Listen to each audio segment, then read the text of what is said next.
Përshëndetje të gjithëve, faleminderit që jeni sot këtu në këtë ditë ku 80 vjet më parë, 17 veta do të pushkatoheshin, 41 të tjerë do të dënoheshin me burgime të ndryshme dhe vetëm 2 do të liroheshin nga salla e gjyqit, por të gjithë pothuajse të ridënuar dhe të dënuar, të survejuar dhe të dërguar në honet më të tmerrshme të survejimit dhe të ndëshkimit nga regjimi komunist.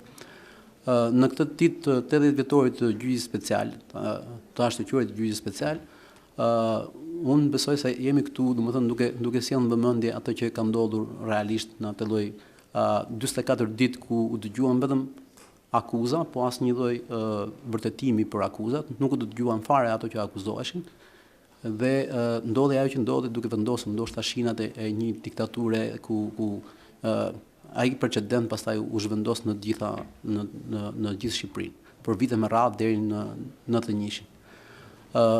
Do t'ja jap fjalën e përshëndetjes drejtorit ekzekutiv të Institutit për Krimet e Komunizmit dhe Pasojat e Komunizmit, zoti Çela Hoxha.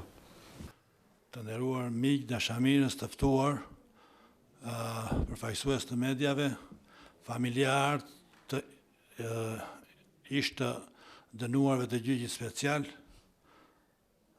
është kënaqësi për mua të hap këtë takim, këtë tryezë të rrumullakët të diskutojmë për gjyqin special. Ne kemi trajtuar këtë çështje në vite, një pjesë nga ne kanë qenë këtu për 70 vjetorin, kemi mbajtur nga një fjalë, ne kemi trajtuar dhe ashtu, unë personalisht e kam trajtuar edhe në media diku nga vitet 2010-2012, mbaj mend gjerësisht ashtu. Megjithatë, kjo është ne përkujtojmë sot një nga ngjarjet më tragjike të fillimit të regjimit komunist në Shqipëri, për të cilën të ftuarit e nderuar që janë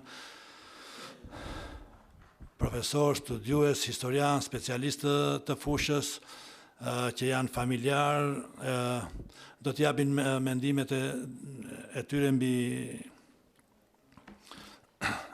temën që kemi në diskutim. Unë nuk do zgjatem, veç kësaj dua të përshëndes edhe anëtarët e rinj të bordit të institutit që është zgjedhur para disa ditësh. Uroj suksese në punën e tyre dhe fjalën tani do t'ja kaloj për një përshëndetje kryetarit të ri të bordit. Nuk ishte planifikuar sepse çështjet kanë ndodhur para se të bëhej kjo programi për ngjarjen, por fjalën time, domethënë kohën time, kështu që mos e mërzisni për kohën, po ja lën në dispozicion kryetarit të ri të bordit të institutit për studime për krimet e pasojat e komunizmit në Shqipëri. Mentor Beqa është doktor i shkencave, pedagog në Universitetin e Durrësit, aktiv në media, në çështjet publike, studiues, pjesëmarrës në konferenca, botues i studimeve shkencore. Tani po ja kaloj fjalën zotit mentor. Faleminderit shumë zoti Hoxha. Jam shumë i nderuar që jam sot këtu. Të nderuar pjesëmarrës, kolegë, miq, në mënyrë të veçantë familjar dhe trashëgimtar të atyre që humbën jetën nga ky gjyq tragjik. Në fakt ai është momenti i fillimit të shkatërrimit të potencialit të shoqërisë shqiptare për të krijuar dhe për të ndërtuar një shoqëri pluraliste, çka do të na kursente edhe këto takimet e sotme. Në fakt është nisja e një rrugtimi fatkeq dhe të errët, nga i cili nuk po dalim edhe sot e kësaj dite. Përshëndes në mënyrë të veçantë organizimin e këtij eventi dhe realizimin e dokumentarit, por edhe të ligjëratave që do ta pasojnë këtë dokumentar. Por thjesht dua të theksoj disa momente të rëndësishme, besoj, në punën e institutit dhe në punën që na pret. Se sot është 80 vjetori i gjyqit special, por është edhe, besoj, ky vit është edhe 15 vjetori i krijimit të institutit të studimeve të krimeve dhe pasojave të komunizmit. Dhe natyrisht që meriton edhe një vëmendje edhe puna që ka bërë instituti, por edhe hapësirat e lëna bosh nga instituti dhe që mund të përmirësohen në rrugë e sipër. Natyrisht mua më ka qelluar të jem i ri jo vetëm si antar i bordit, por edhe për nga mosha. besoj. Dhe kjo nuk është një garanci që të rinjt sjellin përmirësime në fakt. Historia për fat keq na tregon që të rinjt ngaherë kanë qenë më të këqij se sa të vjetrit. Por ne do përpiqemi që t'japim maksimumin me aq sa na mundson ligji dhe aq hapësirë sa na jep ligji që të ndihmojmë institutin, drejtuesit dhe punonjësit e institutit për të përmirësuar punën dhe për të përmirësuar edhe kushtet në të cilat e zhvillon veprimtarinë ky institut. Natyrisht jo për specialistët, por në imagjinatën kolektive instituti shpeshherë shihet edhe si një lloj grupi interesi, si përfaqësues i një shtrese të caktuar. Në fakt instituti është një institut kombëtar, studimor, i ngritur me ligj të Parlamentit të Shqipërisë dhe misioni është që të kontribuojë në një zbardhje sa më objektive të mundshme të periudhës më të errët të historisë së Shqipërisë, periudhës së komunizmit, por edhe pasojave dhe si zgjatohet kjo periudhë edhe mbi ditët e sotme dhe barrierat që krijon në ditët e sotme. Natyrisht që në të gjithë Europën, demokratizimi dhe dekomunistizimi janë parë si dy element që shkojnë krah për krah me njëri tjetrin, sepse garancia vetme për të demokratizuar një shoqëri është që pasojat e së shkuarës të mos përsëriten. Dhe besoj që ka një hapësirë shumë të madhe për të bërë në këtë drejtim, qoftë nga shoqëria shqiptare në tërësi, por edhe nga instituti në veçanti. Thuhet që kur presidenti Nixon takon Chuen Lai, diku në vitet 69 ose 70, e pyet se si gjykon mbi revolucionin francez. A ishte i suksesshëm apo jo? Dhe përgjigjja monumentale e Chuen Lait ishte që është ende herët për ta thënë të. Imagjinoni do duhet të ishtin rreth 200 vite mbasi kishte ndodhur ngjarja. Sot 15 vite mbas krijimit të institutit është shumë herët për të thënë nëse instituti ka qenë i suksesshëm apo jo, por besoj që ka bërë një punë të shkëlqyer në veçanti në pikpamje të studimeve historike dhe më pak në pikpamje të një ndriçimi të së shkuarës në pikpamje antropologjike, sociale, kështu me radhë, dhe si e shkuara ndikon mbi të sotmet në këto dinamika që si përmenda. Natyrisht që instituti e ka zhvilluar veprimtarinë në kushte shumë të kufizuara, nëse e krahasojmë me institutet homologe në vendet e tjera postkomuniste në Europën juglindore. Instituti nuk ka infrastrukturën e nevojshme, nuk ka stafin e nevojshëm, nuk ka resurset e nevojshme për të kryer një punë siç e kryen edhe homologët në vendet e tjera. Dhe mjafton që të shihni ambientet se ku e zhvillon veprimtarinë instituti për të kuptuar rëndësinë që në fakt qeveria i jep institutit. Dhe shumë kohë dhe mbasi është restauruar godina e institutit instituti ende mbetet në një ambient banimi duke zhvilluar veprimtarinë. Dhe natyrisht kjo është diçka që duhet korrigjuar. Dhe unë besoj që kemi hapësirën e nevojshme për të krijuar një grup mbështetësish dhe miq të institutit, në fakt do duhet të ishte edhe Tomo Ralizoti, i cili është edhe familjari një prej të por edhe dhe besoj që ai ka një interes, po aq sa që kemi të gjithë ne, që instituti të jetë i suksesshëm. Dhe besoj ekziston edhe mundësia për të krijuar një grup parlamentar të miqve të institutit, të cilët do të ndihmonin për të parashtruar përballë autoriteteve problematikat me të cilat përballet instituti, në mënyrë që punonjësve të institutit t'ju krijohet hapësira e nevojshme për të përmbushur misionin që u ka ngarkuar Parlamenti i Shqipërisë, dhe besoj që detyra e bordit në radhë parë është pikërisht kjo, sepse punën do ta bëjë instituti. Duke uruar suksese kësaj tryeze, do ta mbyll këtë ndërhyrje të shkurtër, në fakt unë nuk kisha përgatitur një fjalë formale, ishte thjesht një ndërhyrje për të prezantuar veten si drejtues i bordit dhe shpresoj që të gjejmë rrugët e duhura për të ardhur në ndihmë institutit që të jap kontributin e vet në përmbushje të misionit. Faleminderit dhe punime të mbarë. Faleminderit zoti Beqa. Faleminderit zoti Beqa. Jam i bindur që do bësh atë që është më e drejtë dhe më e mirë për këtë institucion gjatë drejtimit të bordit. Tani ju ftoj që të shikoni një dokumentar, të shikojmë së bashku dokumentarin Gladius të dy regjisorëve, Viron Roboçi dhe Besmira Pelushaj. Dhe pas kësaj mendoj që domethënë pas dokumentarit flasim nga të pranishmit.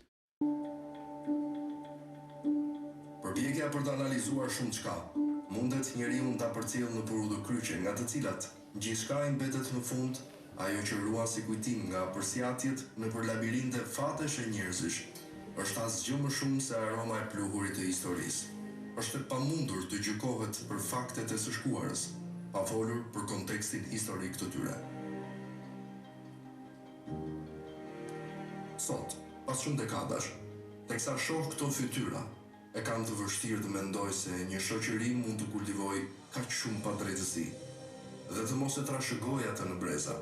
Ndoshta kjo më shtyn të shikoj në sy viktimat dhe persekutorët e tyre, të akuzuar, ndëshkuar e përçudënuar. Njeriu nga kafsha e ndryshon vetëdia. Të shkruash për ato tipare të sjelljes së të dyjave është proces që fton në përballje të vështirë.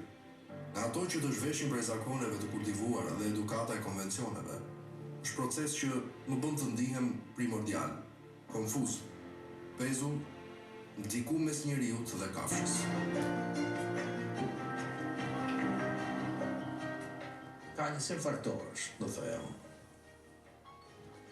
Ignoranca bën pjesë, sepse sa më ignorant njeriu aq më pak tolerant është në shoqërinë për me shtypjes ndryshe.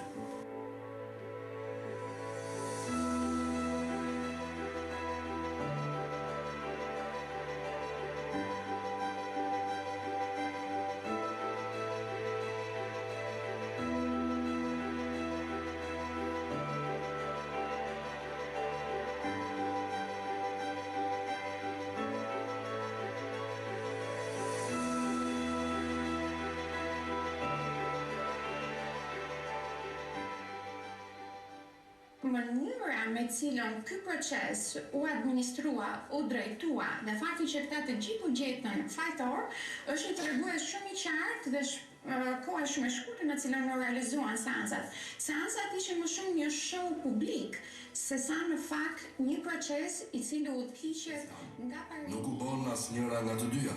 Për pasojë, nuk patën kur as vendvarri si shumë të tjerë në vitet që pasuan.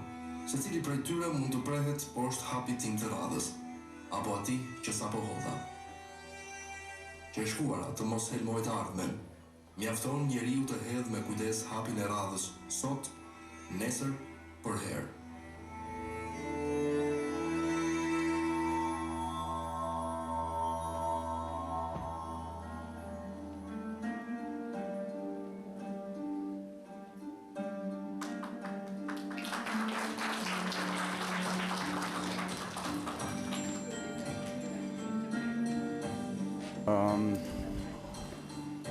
Faleminderit për kohën, për mundësinë për të shfaq këtë dokumentar.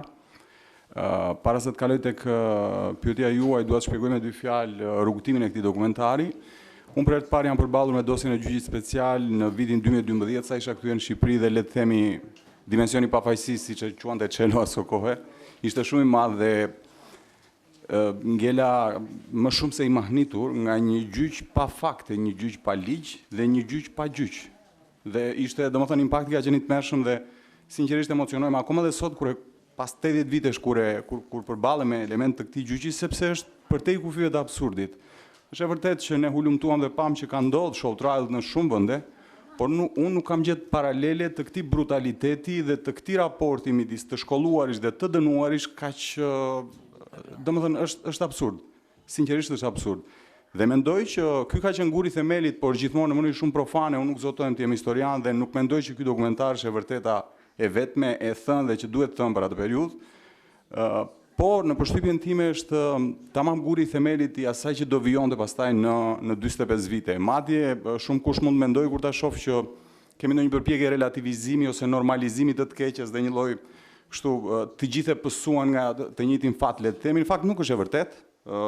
Ne jo me pak debate jemi përpjekur të shpjegojmë që faktikisht si persekutor dhe viktimat në një pikë të caktuar u bën të gjithë viktima, pikërisht prej nivelit të dhunës që aplikuan dhe pikërisht prej këtij, pra prej këtyre fakteve që dhe prej një të kaluare nga ignorancë e një niveli të frikshëm në gjykimin tim. Domethënë ne akoma dhe sot nuk mendoj që kemi intelektual të atij niveli. Këtë them me bindje, madje mund të duket pak cinike, por unë shoh, të jemi sinqert, shoh që ka nuanca ngjashmërie të frikshme realitetin në cilin ne sot jetojmë me këtë kohë. Kjo tregon që ajo që thot një nga të intervistuarit tregon që ky procesi i shëndetshëm dhe ky, po e themi, një lloj gjyqi social nuk është bërë kurrë. Nuk mendoj se do bëhet sepse ne xha jemi të vonuar në disa etapa, në disa stacione ku do duhet ndalonim. Tani po vi tek pyetja në mënyrë shkurt. Titulli nuk ka pas për qëllim që të jetë kështu një lloj ambicie kreative për të qenë thjesht diçka e veçantë. Por unë mendoj që ka një të përbashkët midis këtyre tipologjive të gjyqeve dhe arenave të gladiatorëve, sepse të dyja kishin për qëllim të argëtonin turmat, duke injoruar dhunën që implikonte ajo betejë aty brenda. Dhe unë i shoh fatkeqësisht me shumë të përbashkëta.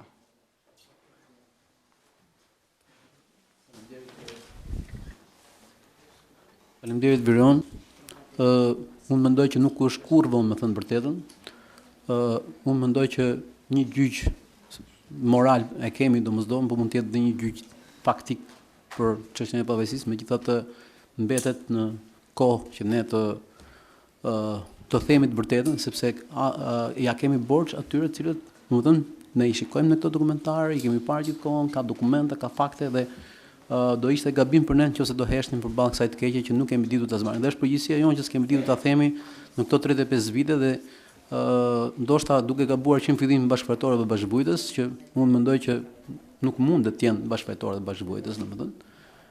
Dhe kështu përfunduam një shoqëri pa të penduar dhe pa falës, dhe një shoqëri që nuk ka nga ato që kërkojnë falje, as nuk ka kush t'i fal. Pra nuk kemi pas të penduar dhe ndaj jemi këtu dhe unë shikoj këto dokumentar, domethënë, nëse do kishte ndodhur ai proces do ishte shumë i vonë si dokumentar, por duke qenë se nuk ka ndodhur ai proces, ky dokumentar është në kohë, domethënë, dhe mendoj që duhet të shihet nga më shumë dhe duhet pasohet nga tjerë. Unë ju falenderoj të dyve, domethënë, ty dhe Besmirën për këtë punë që keni sjellë këtu. Tani drejtori ekzekutiv që duhet marrë fjalën, në fakt ka dalë, domethënë, por mund të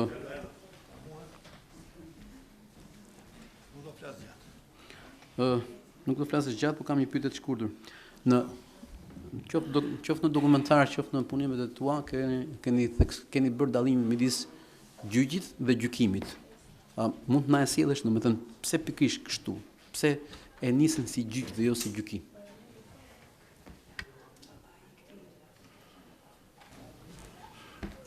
Do aturoj regjisorin për filmin që ashtu ishte fantastik. Të drejtën që ashtu edhe lupojnë ati nglonë e mirë ati. Ashtu. Filmi më prishi punë mua se të tëra dojtë do thoshja unë, kisha ndërmend të thosha, unë i thash në film. Dhe vetëm do t'i bje shkurt një dy gjëra, pyetjes sëgimit edhe një dy gjëra të lehta. Gjyqi ishte akt terrorizmi. Por me qenë se komunistët kishin zaptuar institucionet, atëre ishte akt terrorizmi shtetëror. Asgjë jashtë këtij përkufizimi. Gjyqi kishte një kontekst më të gjerë. Në 1939 në janar shkurt u zhvillua në Shqipëri, kishte pra dhe elemente hakmarrjes, përveç goditjes së elitës, u zhvillua një gjyq kundër komunistëve. Edhe kishte, aty u dënuan 60 komunistë. Në shkurt u dënuan 60 komunistë, të cilët pastaj për 2 muaj në prill i liroi pushtimi fashist. Pra ishte edhe një lloj hakmarrje në grupin të gjyqit special ishte edhe prokurori i gjyqit të komunistët, i cili ishte i vetmi, o u dënua me Gjiku ishte, o u dënua me kusht, o lirua fare, po më duke se u dënua 1-2 vjet me kusht. Nuk e mbaj mënd mirë. Pra, përveç qëllimit të ditës për zhdukjen e kundërshtarëve politike me radhë, kishte edhe këtë hakmarrjen të komunistëve,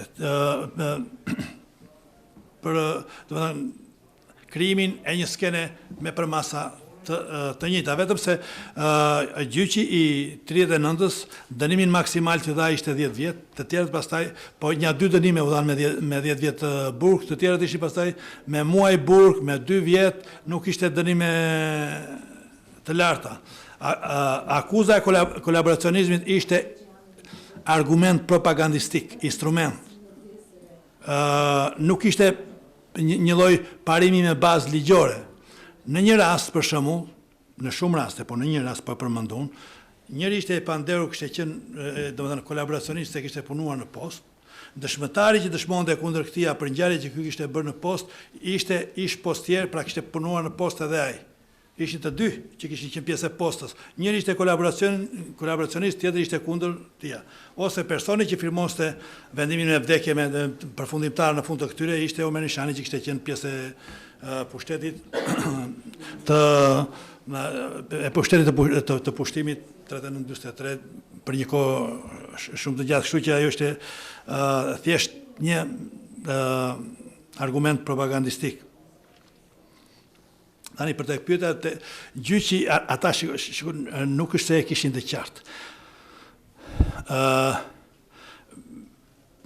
Më vonë janë përcaktuar për shembull gjykata, procesi gjyqësore me radhë, sepse edhe në kohën e mbretërisë përdorej koncepti i gjyqit, por në fakt nënkuptonte gjykatën, trupi gjykues. Që është diçka midis traditës më tepër, nuk ishte ndonjë gjë që këta e sajuan apo e krijuan apo ashtu. Jo, ishte në traditën e historisë të shtetit shqiptar, nuk ishte është tjetër gjë pastaj si e ndërtuan e si e bën që ashtu, po ishte çështje teknike, me thënë të drejtën, nuk ishte gjë në substancë me atë që ndodhi. Unë kaj dua ta mbyll, që ashtu, faleminderit. Faleminderit për fjalën koncize. Zoti Ndregjoni, kam një pyetje për ju.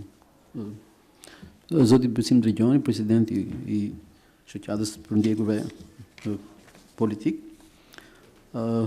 Siç pam në këtë proces, ka dhe shumë gjyqje pa ku të dënuarit as nuk janë dëgjuar, as nuk janë dënuar pa fakte. A do ishte udhës që të mblidheshin të tilla gjyqje dhe të hapeshin procese ku papajësia e tyre të dilte ligjërisht? Faleminderit. Të nderuar familjar fisnik të këtij kombi, Terence Toqi, Alizoti, Radi, Përmeti, Qarqani, Tase, Leka dhe shumë tjerë. Kur bisedova me drejtorin e Institutit Krimeve të Komunizmit për të përkujtu këtë datë, më shkoi në mend se në 92-shin qeveria e parë demokratike organizonte për herë të parë një ceremoni për gjyqin special me pjesëmarrjen e kryeministrit Aleksandar Meksit asaj kohe, po në atë kinema ku ishte zhvilluar gjyqi. Dhe sot, mas 35 vjeç, ajo kinema është zhdukur.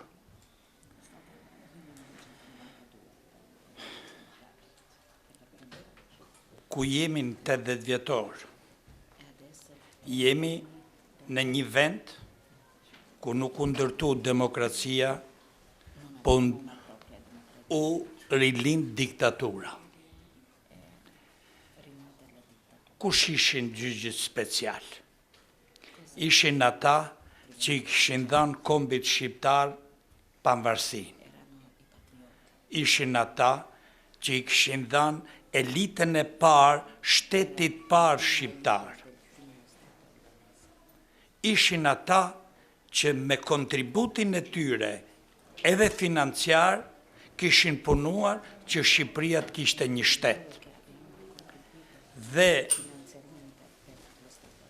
diktatura në Shqipëri në fillim, në fund të 44 dhe në fillim të 45, problemi i parë ishte të zbatonte me rigorozitet që të zhdukte këtë elitë dhe të ndërtonte ato që ndërtoi njeriu e ri. Nuk është bë gjyq, është bë ekzekutim. Për arsye se vetë trupi gjykus nuk kishte asnjë tangër juridik që të zhvillonte gjyq. Nuk është bë gjyq se nuk kishte shtet. Një shtet funksionon në bazë një kushtetute, në bazë të një programi kushtetues për të vazhduar që të gjykonte gjyqin. Çfarë ishin akuzat? Sot ne i analizojmë me gjakftofsi. Si ishin akuzat? Ishin propagandë. Kanë kryer krime dhe s'paraqiteshin asnjë krim përpara sallës gjyqit. Kanë kryer masakra dhe nuk paraqiteshin një masakër në sallë gjyqit. Dhe kush i gjykonte këtë elitë të kombit shqiptar? I gjykonte, nuk po flas për arsimimin e Koçizozës, por nga posti ushtarak politik që kishte në bandën e Enver Hoxhës si zëvendës i Enver Hoxhës. Pra, fatkeqësisht, kene ajo rrugë që vazhdoi 80 vite më parë, po na ndjek edhe sot mas 80 vitesh në politikën shqiptare. Disa herë në seminare ndërkombëtare që kam marrë pjesë, kur u kam folë për krimin komunist, nuk më kanë besuar. Nuk e imagjinonte as Gjermania, as Çekia, as Hungaria, as Polonia, që mund të pushkatohet një njeri pa faj, mund të dënohet njeri pa faj, dhe pa asnjë lloj prove që këta të dënoheshin. Dhe kjo vazhdoi dhe vazhdon dhe sot. Sot, unë ndjem krenar që jam pjesëmarrës i kësaj konference, që këta burra shqiptar nuk duhet t'i nderoshim ne, pjesëtarët e familjes, apo viktimat si shna quaj, se ne nuk ishim dhe viktima, ne ishim qytetar të një shteti në cilën ne jetonim shtetin ton, kishim punu për shtetin ton, kishim punu për vendin ton, dhe ne dënohen një ditë mirë, ushtarakët, gjelatët na marrin, na nxjerrin në një sallë kinemaje, edhe na pushkatojnë. Tani, unë nuk mund ta quaj edhe viktim këta. Kjo më ka ndodhur vetëm në Shqipërinë tonë dashur.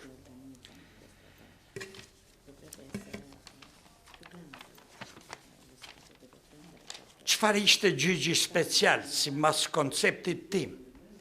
Ishte fillimi i reprezaljes së mbajtës pushtetit me dhunë nën miqësinë e pathyeshme me hasmin më shekullor që kishte Shqipëria slavo-serbët, të cilët ishin këshilltarë në murni të diktatorit Enver Hoxha. Dhe që mund të themi, ku barazohet ky gjyq në një vend ku një elitë që mezi ishte krijuar, mezi ishte futur në ndërtimin e një shteti, ajo elitë duhet shfarosej. Dhe shfarosja ishte motoa dhe e gjithë politika kriminale e diktatorit Enver Hoxha. Sot, në këtë 80 vjetor, shumica e tyre nuk ka një varë në tokën e tyre. Përkundrazi, ne kemi 2 parti. Një parti që e votojmë ne 35 vite, dhe kemi një parti tjetër, e cila doli qetë në vitin 90, u bë ndroj emrin dhe tha, unë jam tani këtu për me mbrojt krimet e Enver Hoxha. A mbrohen sot krimet e Enver Hoxha? Mbrohen në mënyrën më permanente nga kjo klasë politike. Jemi vetmi vend në Europë që nuk kemi dënu krimet e komunizmit. 35 vite që bëjmë kërkesa ne të përndjekurit politik të dënohen krimet. Fare përkundrazi, kryeministri aktual del në parlament dhe thot kur përmend një babën tim si filmtar i Varjes Havzinels të përuli deri në fund kamve. Dhe nuk qohet grupi që na përfaqëson ne, që na ka marrë votën ne, që ta blokoj parlamentin dhe mos të zhvilloj punimet parlamenti deri sa të bëhet ligji që dënohen krimet e komunizmit. Nuk integrohen përndjekurit politik me politik. Integrohen me ligj. Me ligj integrimi. Kështu ka bo Gjermania, kështu ka bo Çekia, kështu ka bo Polonia, që s'kan pas këtë regjim çfaros që kemi pas ne. Sot në 80 vjetorin e vrasjes së elitës kombit, ne kemi vëllezër dhe motra mbi 6.000 zhdukur që nuk kanë një varr në tokën e tyre. Dhe kur i thash ambasadorit izraelite që ne të na ndihmosh që të ndërtojmë një mur kujtese për 6.000 zhdukurit, tha Besimi, ke emrat? Po i kam thash. Po çuga e tmerrshme kjo. Po sot, ne në këtë 80 vjetor kemi 36 burgosur politik pas një shpresë për shtet zdrec. Pa as një përqindje të vogël minjohje atyre burrave që u vran, atyre burrave që u masakrun, jo një brez. 4 breza. Dhe ne sot duhet të rëkasim sukseset e diktaturës re komuniste në Shqipëri. Mbi 60.000 familje, një pjesë janë pjesëmarrës këtu, të cilët u internun të gjitha nga veriu, shumica, të gjithë nga veriu, që sot kanë humbur varret e fëmijëve të tyre. Një pjesëmarrës si ati kampi famkeqëste të Pelenes, të Porto Palermos, lek previzit që Zoti e ka falë, ka bë një skem të ati kampi me imagjinatën që e ka kaluaj atje.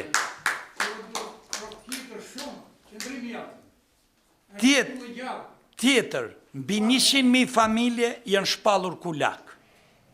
Ju e dini shumë mirë që shpallja kulak ishte një etikim për ndjekje, brez mas brezi, sa në fshat po t'ishe kulak, në qoftë se bëshe darsëm ose kishe vdekje, nuk merte pjesë asnjë nga fshati në varrim. Po, jo e mbarova se e di që koha është e shkurtër dhe për ne gjithmonë është koha e shkurtër kur tregojmë historitë tona, jo fajuj, po faj këtij shteti kriminal që na sundon. Ne kemi 2 parti që nuk kanë sensibilizim fare ndaj genocidit që goditi familjen tonë.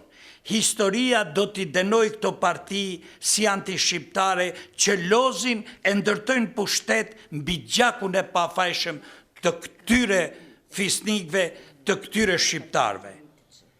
Dhe, por, mos të harrojmë, edhe 1000 vjet me kaluar, krimet e Enver Hoxha nuk harrohen. I madhi Ronald Reagan ka thënë, regjimet që janë mbjellë me bajonet dhe janë kultivu vetëm me diktatur, nuk lëshojnë rajnë. Atëhere fillon ngjallja e shpresave tona. I dashur Agim, pyetja juaj që më bë rreth çështjes së gjyqit, do t'jap vetëm një përgjigje. Derisa ndërgjegjësimi i jonë si shoqëri është nivelin 0, ne do merremi vetëm me konferenca dhe as pak me dokumentacioni, që ky dokumentacion t'i vihet përballë.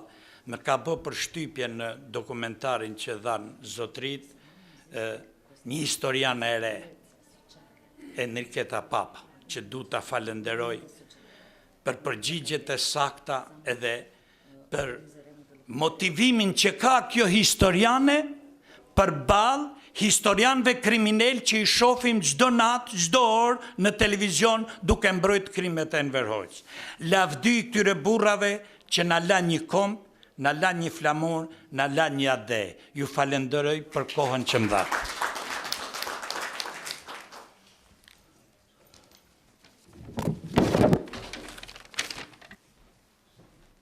Faleminderit shumë zotin Dregjoni për gjithçka që thoni dhe jo vetëm këtu, po që thoni kudo për çështjen e përndjekurve. Ne kemi sot pranishëm fatmirësisht na ka ardhur nga Italia, zotin Toçi, nipin e Terence Toçit, një prej 17 përshkatuarve 80 vjet më parë, një njeri arbëresh i ardhur këtu për kontribuar për pushtetin shqiptar, por që ata nuk e falën, kishte shumë mundësi t'ikte, mos qëndronte në Shqipëri, kur i thanë, por ai besoi se do rinte në vendin e tij ku kishte kontribuar, po ja që ata as nuk e pyetën, as nuk e dëgjuan. Dhe faleminderit një herë që jeni në Tiranë. Io mi esprimo in italiano, poi ci sarà la traduttrice. Credo di aver capito che è stato detto tutto circa i crimini di Enver Hoxha. Per quanto riguarda mio nonno, io posso dire quello che so, quello che mia madre mi ha detto, quello che sono riuscito a capire in Italia attraverso varie conferenze. Abbiamo fatto anche un documentario sul nonno. E dunque c'è stato... sì. Për sa i përket historisë së gjyqit tim, unë mund t'ju them atë që kam arritur të mësoj nga mamaja ime, nga gjërat që kam arritur të zbuloj vetë në Itali, nga konferencat e ndryshme ku kam marrë pjesë, kam bërë dhe një film. A mio avviso durante quel processo c'è stato un grande equivoco. Credo che è stato detto che dietro questi analfabeti che facevano la parte dei giudici c'era il Partito Comunista Jugoslavo e quindi che questi falsi processi avevano già fin dall'inizio un esito scontato, si sapeva già chi doveva morire e qualcuno poteva anche salvarsi. Thot që procesi konkretisht gjyqësor i organizuar nga këta analfabet, nga këta ignorant, e kishte fundin e paracaktuar, sepse nuk e bënin vetëm nga vetja e tyre, por sepse kishin pikërisht edhe ato që tha zotin Dregjoni, pra kishin urdhrat edhe këshillat nga Partia Komuniste Jugoslave që qëndronte prapa çdo procesi të dhunës në atë që bënin ish partizanët shqiptar. Përfundimi ishte i paracaktuar, dihej se cili do ishte. Il grande equivoco secondo me fu questo. Terenzio Toci aveva lavorato sempre per l'Albania perché aveva questo furore da quando era giovane, nato in Italia, era venuto qui, è stato 30 anni, ha fatto veramente da ponte tra Italia e Albania sempre.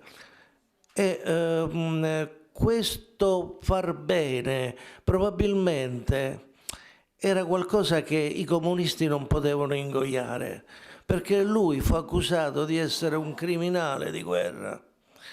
Non voglio neanche dire, come dire, difenderlo, perché è inutile, è veramente ridicolo dopo 80 anni.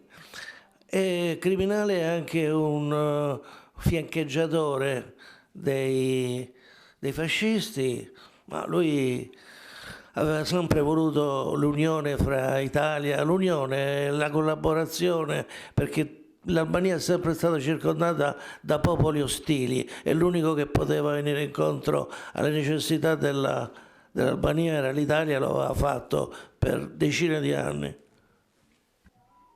Thot që Terenci i lindur në Itali, gjithmonë me një dashuri shumë të madhe për Shqipërinë, me një pasion shumë të madh për Shqipërinë, për 30 vite, bëri rrugën vajtja ardhje Itali-Shqipëri, kontribuoi me çfarë pati mundësi të kontribuonte për Shqipërinë, nga dashuria e madhe që ai kishte, dhe vjen një moment edhe këta analfabete gjykojnë si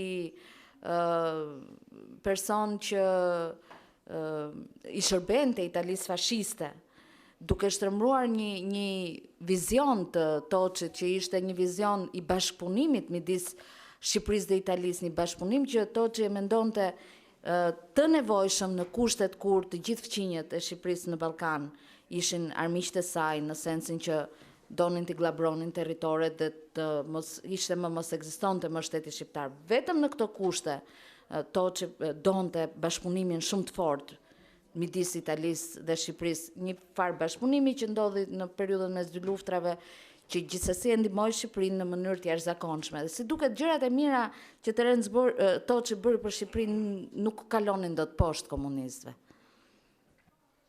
Dunque Terenzio Toci fece un'autodifesa, perché essendo un avvocato non aveva bisogno dell'avvocato che gli dava il tribunale e che ovviamente era dalla parte dei giudici.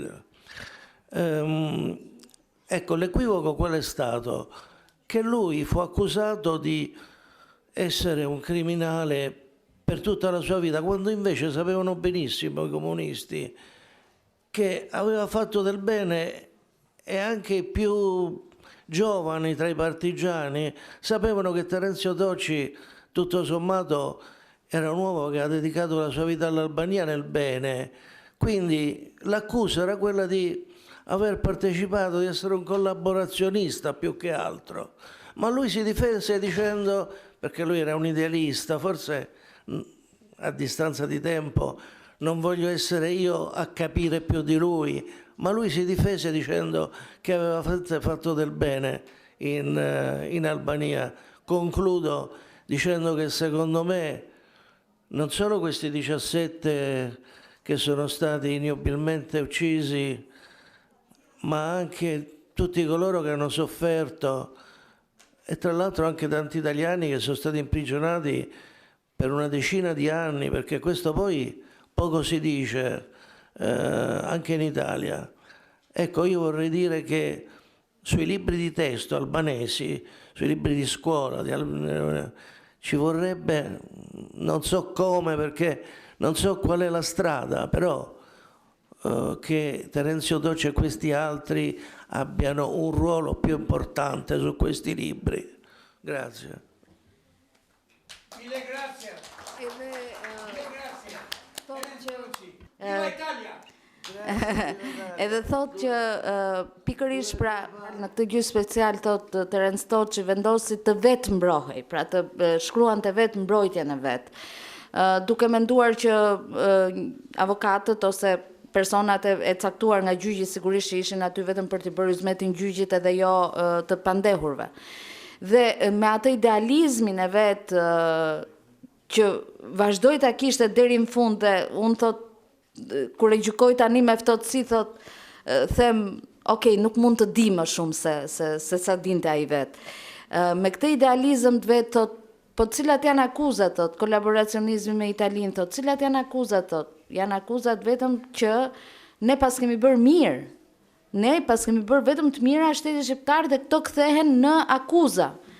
To 17 persona që u ekzekutuan, thot, cili ishte faji tyre? Nuk ishte asnjë. Faji vetëm ishte se këta kishin bërë mirë.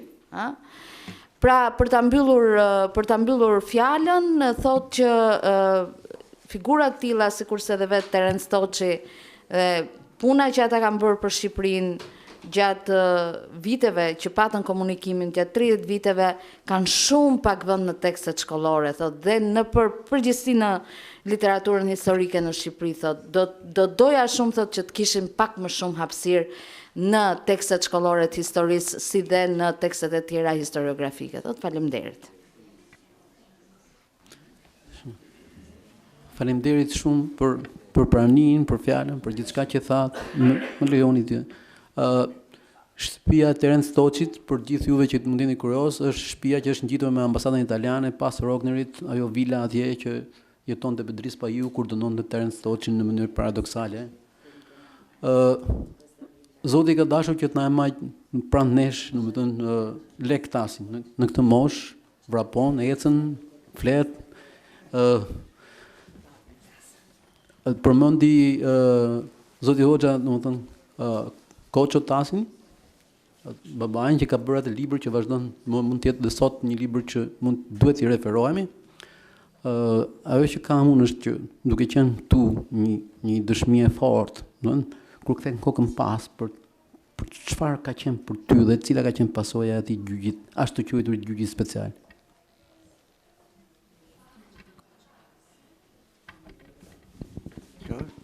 Është jeshilja duhet ta them.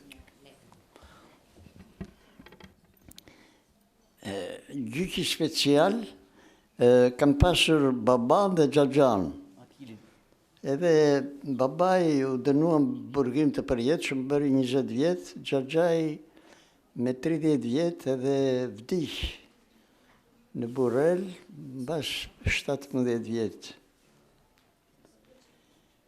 Jemi mbledhur këtu për të diskutuar për gjyqin special, po kjo është një temë e gjerë, edhe ka të bëjë me tërë të kaluarën tonë nën komunizëm, që ishte karakterizuar nga ilegaliteti shtruar këmë kryq, që kur krerët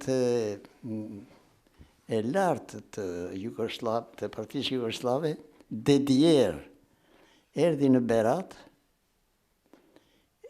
edhe 2 agentët e vejil, po që kishin bjell mirë terrorizmin këtu, të cilin e ushkente Mehmetçeu, ishin larguar.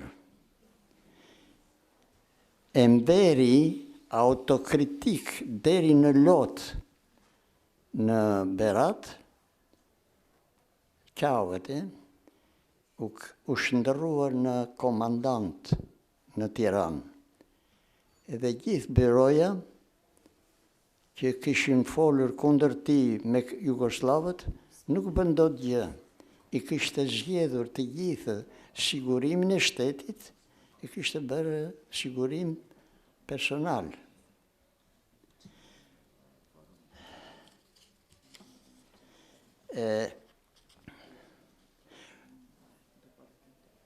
Gjyqi special, të themi të drejtën, pati një lloj ligjshmërie në procedurë, jo në vendim. Në procedurë, me që vinim nga një shtet borgjes neve, ne duhet t'ja njohim vetes meritën që kemi pasur një shtet, me të meta, po ishte shtet, që mund të zhvilloj edhe në demokracinë. Mjaft të kalonte ato 3-4 vjet, nga 41 në 45. Nuk i kaloi dot, sepse Enveri instaloi diktaturën personale, e cila nuk ishte të bënte edhe aq me politikën, atë po se po, sepse porosit që i vinin nga Jugoslavia, ishin zhdukje të grupeve të veçantë. Për shembull, gjithë kosovarët që vinin këtu për të shpëtuar, do të dënoheshin, do ktheheshin atje ose do të internoheshin. Priftërinë katolik të gjithë, me murgesha, me peshkop, me... Kjo diktaturë po të analizosh në optikën e karaktereve, është krizë e ndërgjegjës së një njeriu që ka pasur një rini të diskredituar. Edhe tashti po i mendon haqet që ka për të marrë. Do me thënë, diktatura e tij është midis dignitetit edhe përdosjes. Ku qëndron digniteti? Nuk jam dakord fare për të orientuar në lëm politik të sotëm, që këta janë të mirë, ata janë të ligjë. Në asnjë mënyrë. Unë, në qoftë se do më pyesnin historianët dhe muzeologët që çin do të vinin në histori edhe në një plakë përkujtimore, do të zgjidhja të parin Sali Ormanin, i cili me masakrën e 51-shit e kundërshtoi ligjshëm, hapur kundër udhëheqjes, edhe i tha në vërmend, ktheu, dhe ai nuk u vërimend, insistoi dhe u vra në pyllin e paprit nga prapa. Kush është? Neve jemi të përndjekur, apo jo? Ky ishte një komunist, një antar i luftës.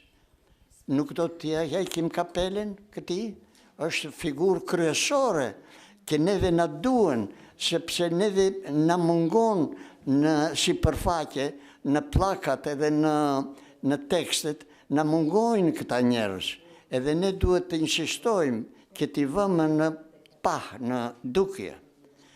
Një tjetër, ka plot të tillë, edhe është natyrshme që të ketë plot, se njerëz me nerva dhe me zemër dhe me tru, ka ky vend, ka me shumicë, po nuk janë vend, nuk na ka ardhur rasti t'i shohim, se i fshehin. Jani Zoga, togeri kufirit, antari luftës, i thot personalisht Mehmet Çeu dhe Katria Zbiu, vraje filanin, fshatarin tënë 81 vjeçar, dhe ajo i luftës. Kush e di, kishte folur në gjë, edhe u kishte shkelur në kallo këtyre njerëzve të gjakprishur. Ai refuzoi. Ata gjetën njeriun dhe e vran atë 81 vjeçarin. Ky prapër e kundërshtoi dhe ngriti gjyq. Këto janë gjëra të pahabitshme të kenë ndodhur. Po njerëz ka Shqipëria. Edhe për atyre do shpëtoj. Ai ngriti gjyq dhe e fitoi gjyqin. Edhe çfarë bën këta krerët e qeverisë që duhet të ruanin ligjin, e gënjyen se do të çojnë në Bashkimin Sovjetik, që kishte ideal aty, atë dheu i komunizmit. Edhe në fakt e vranë në fshehurazi dhe i thanë familjes që ajo është në Bashkimin Sovjetik, nuk kthehet. Dua ta konkludoj me këtë, që nuk kemi zgjidhje tjetër veç debatit dhe transparencës, demokracisë. Sot për fat kemi një drejtësi vërtet të diskutuar, vërtet të munduar, po ne duhet të mbështesim se ajo është e vetmja rrugë që ne të bëhemi njerëz me sistem demokratik, edhe bota le të vendosi si të doj. Ne do të jemi me botën ashtu si do rezultoj nga ky debat Amerikë-Europë edhe mëtej. Faleminderit. Faleminderit zotit Tasi, nderime për babain dhe xhaxhain tuaj. Nëse keni vetëm një ndërhyrje të shkurtër që se ne duhet të mbarojmë fjalimet që kemi, domethënë dhe debatin. Po. Zoti Fezullari, po. Harova Muzaffer.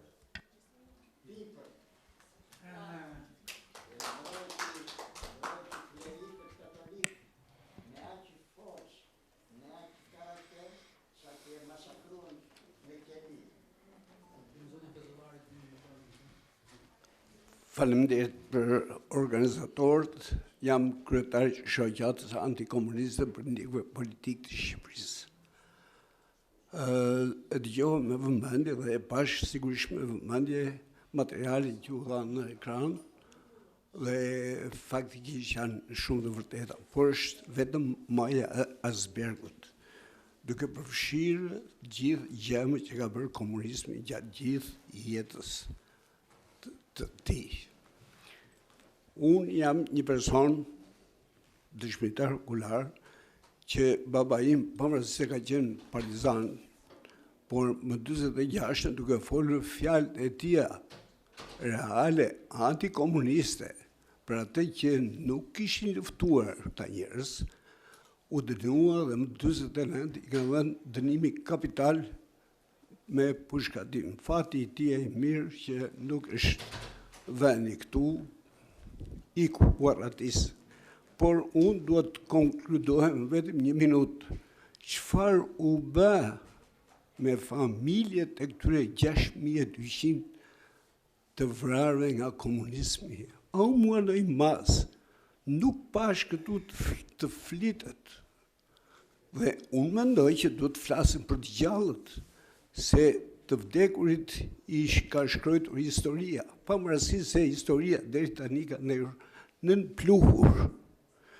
Kjo më bën që të bëj një rezume shumë të vogël. Duhet të dim se 34 vjet ka që ne gjoja jetojmë në demokraci. Unë jetoj në shtet perëndimor, në Australi kam 50 vjet. Dhe të flasësh për demokracinë do të thotë që këtu s'ekziston demokracia në Shqipëri.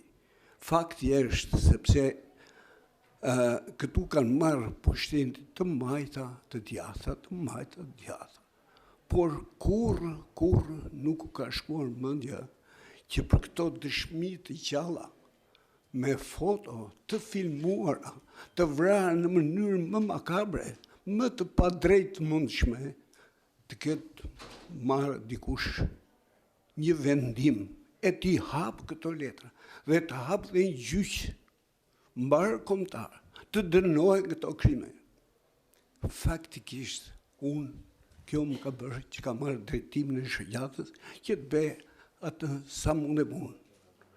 Por, faktikisht, zëri, jo se nuk është ngritur nga ana e të përsekutuarve, por nuk është dëgjuar. Kohët e fundit, për të mos thënë 2 vjet shkuara, ne kemi aplikuar bashkë për këta viktimat e këtyre viktimave, pasardhësit e tyre. Kemi kërkuar statusin e të përndjekëve politik ku të barazohen ish ushtarakët që kanë marrë statusin e ish ushtarakut me statusin jo ish. Absolut nuk dhe të pranoj. Dhe ju betire dhe ju duhet mos pranojmë ne të persekutorit ish, sepse nuk jemi integruar. S'ka integrim. Dhe kjo duhet dim që ish ushtarakët janë një pjesë e mirë e tyre, janë persekutorët, janë vrasë si tanë. Dhe ata sot marrën një pension shumë të lartë, në krahasim e pensionet tona që janë minimale.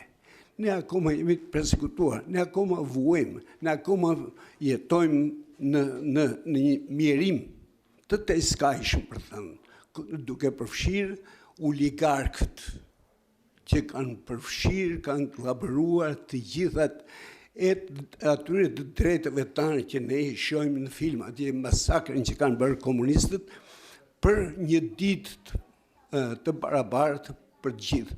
Por faktikisht ati që kanë kërkuar njerëzit që janë vrarë,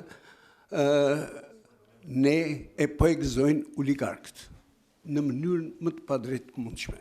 Prandaj edhe një herë, unë i falenderoj panelin, që organizatorët të panelit zërin e ngre më të madhe, ne duhet të ngrejmë zërin që krimi i komunistit duhet dënohet. Deri më sot absolut me qëllim është bërë që krimi komunistit dhe që dënohet krimi komunistit duhet të integrohet kjo shtesë, e që të integrohet kjo shtesë duhet marrë statusin special për jo vetëm dëm shpërbime, që është një shaka.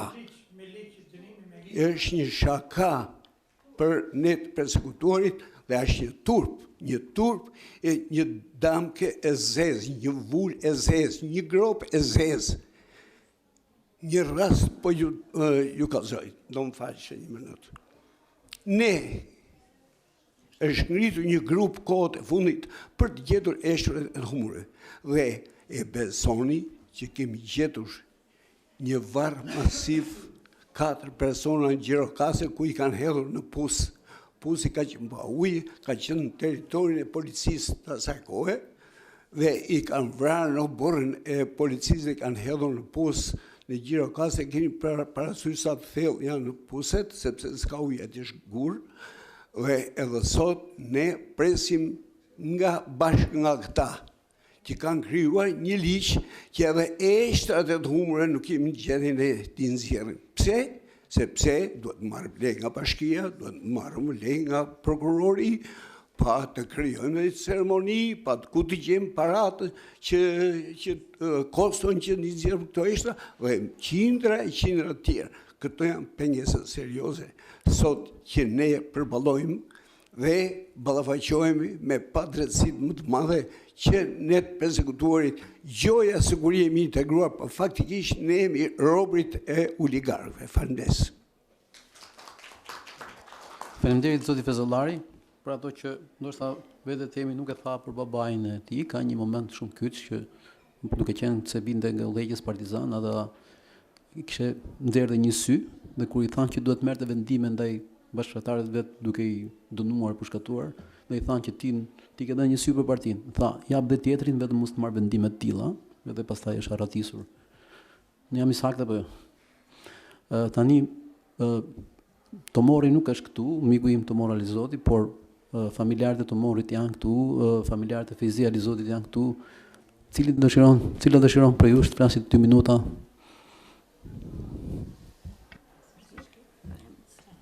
Unë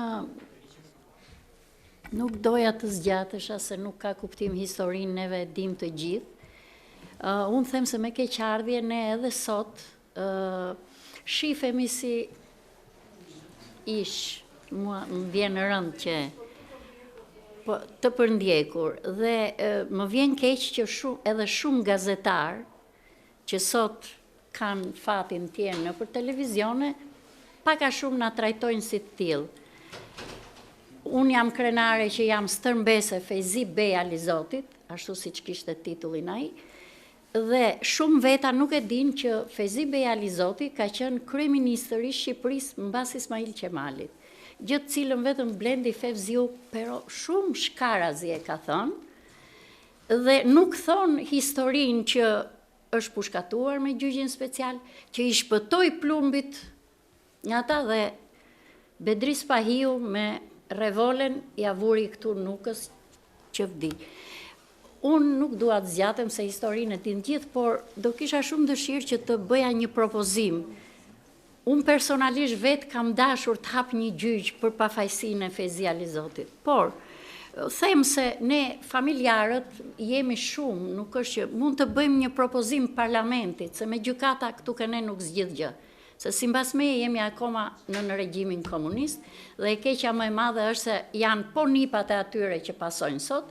Atje ke filmi shifet që antar është Beqir Balluku, sot mbesa e vetë është në qeveri.